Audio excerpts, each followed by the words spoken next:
এই যে হ্যান্ডশেক করে দিলাম, ভোটটা দিয়ে দেবেন একদম জোড়াফুল চিহ্নে। ওটা বলতে এখানে এসেছি, ওটা তৃণমূল সমর্থনে এখানে আসা, বিশ্ববিদ্যালয় সমর্থনে এখানে আসা।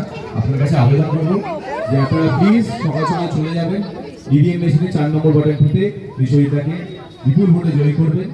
সবাই খুব ভালো থাকবেন, সুস্থ থাকবেন। তৃণমূল কংগ্রেস জিন্দাবাদ, মমতা বন্দ্যোপাধ্যায় জিন্দাবাদ, আমাদের অভিষেক বন্দ্যোপাধ্যায় জিন্দাবাদ। সবাই খুব ভালো থাকবেন। Thank you so much. সমর্থনে বিভিন্ন জায়গায় প্রচার করলেন, সারা কেমন দেখলেন এবং কি বলবেন?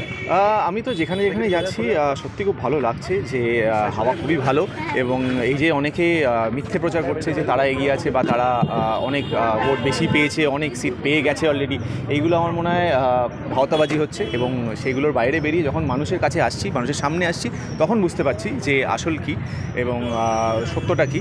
তো আমার মনে হয় যে ওইগুলো না করে আসল জায়গায় কাজ করুক, পরিবর্তন আনার পেছনে ভাবনা চিন্তা করুক, এবং যেটা তৃণমূল কংগ্রেস এতদিন ধরে করে এসেছে যে মানুষের জন্য কাজ করা, সেটাই ভেরি ইম্পর্টেন্ট, সেটা আগে করুক। তো আমার মনে হয় যে আমরা এই যে এখন কিন্তু আর আমরা নায়ক বা নায়িকা যারা ঘুরছে তারা নই, আমরা এখন পুরোপুরি এখন তৃণমূল কংগ্রেসের প্রার্থী কর্মী হিসেবে আমরা কাজ করছি। তো আমার মনে হয় যে এই দলটাকে আমরা অনেক দিন ধরে ভালোবাসি, এই দলটা আমাদেরকে অনেক কিছু দিয়েছে, এবং আগামী দিনে আমি জানি যে এই দলের সাথে থাকলে, যুক্ত থাকলে অনেক অনেক আরও ভালো কাজ হবে। এবং আমরা শিল্পীরা যারা এত সুবিধা পেয়েছি, তাই জন্যই আমরা দিদিকে এত ভালোবাসি, দিদির পাশে আছি, এবং আমি জানি যে দিদি আমাদেরকেও কতটা ভালোবাসে। কারণ দিদির সাথে জনসমর্থন দেখে কি মনে হলো? খুবই ভালো লাগলো। আমার মনে হয় যে এখানে খুবই ভালো রেসপন্স আছে, অ্যান্ড দাদা এবার 100% জিতছে এবং প্রচুর ভোটে জিতবে। মানুষ যেটা আগে ভুল করেছে সেই ভুলটা এবার আর করবে না। জয় বাংলা! আপনার হয়ে প্রচারে এলো এবং বিভিন্ন জায়গায় সাধারণ মানুষের সঙ্গে কথা বলছেন। দেখুন, আমারও কিছু পরিচিত সার্কেল কলকাতায় আছে। একটানা 13 বছর আমি বিধায়ক থাকার সুবাদে অনেকের সাথে আমার হৃদ্যতা, বন্ধুত্ব, ভালো সম্পর্ক আছে।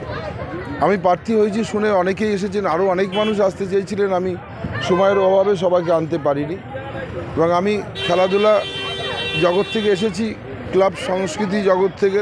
আমরা কোনো প্রচার করিনি কে আসছেন, তাহলে লোকে বলবে যে প্রচার করে পাবলিক ডাকতে হয়েছে, যার জন্য আমরা বলিনি। ও নিজে এসেছেন, এসে দেখে গেল যে বনগাঁতে মানুষের জনজোয়ার, জনপ্লাবন, মানুষ অপেক্ষায় বসে আছে যে 4 তারিখের, যে 29 তারিখে আমরা ইভিএম মেশিনের মধ্য দিয়ে মমতা বন্দ্যোপাধ্যায়কে আবার পুনরায় বনগাঁয় প্রতিষ্ঠিত করতে চাই।